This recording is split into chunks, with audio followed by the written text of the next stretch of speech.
একটা বৈধ ভোটারের যদি নাম বাদ গেছে, আমরা সবাই মিলে এই বিজেপি এবং কেন্দ্র সরকারের বাড়ি যেখানে যেখানে তারা থাকে, আমরা মা মাটি মানুষ মিলে, তৃণমূল কংগ্রেসের কর্মীরা মিলে ঘেরাও করব। দিদি, আপনাকে বিজয়ার শুভেচ্ছা জানাই, প্রণামও জানালাম। আপনারা নমস্য। দিদি, আপনি বলেছেন যে বৈধ ভোটারদের নাম কাটা গেলে আপনারা বিজেপির বাড়ি ঘেরাও করবেন।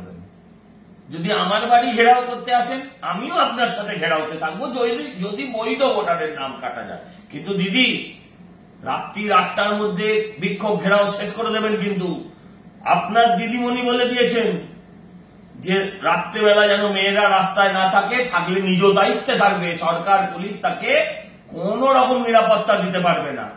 1 আর 2, বৈধ ভোটারের নাম কাটা যাক, এটা তো আমরা কেউ চাই না। একটাও কাটা যাবে না, আপনি নিশ্চিত থাকুন। বিহারের দিকে তাকিয়ে দেখুন। কিন্তু দিদি, কাটা তো যাবে অবৈধ, কাটা তো যাবে ভুয়ো ভুতুরে। আর ওই মৃত ভোটার আপনাদের জন্য মৃত সঞ্জীবনী সুধা। মৃত ভোটারের নাম কাটলে আপনারা কোথায় কোথায় ঘেরাও করবেন সেটা ডিসাইড করুন, সেটা বলুন।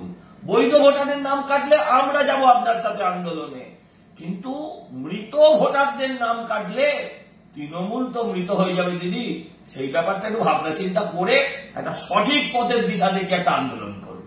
ধন্যবাদ, ভালো থাকবেন।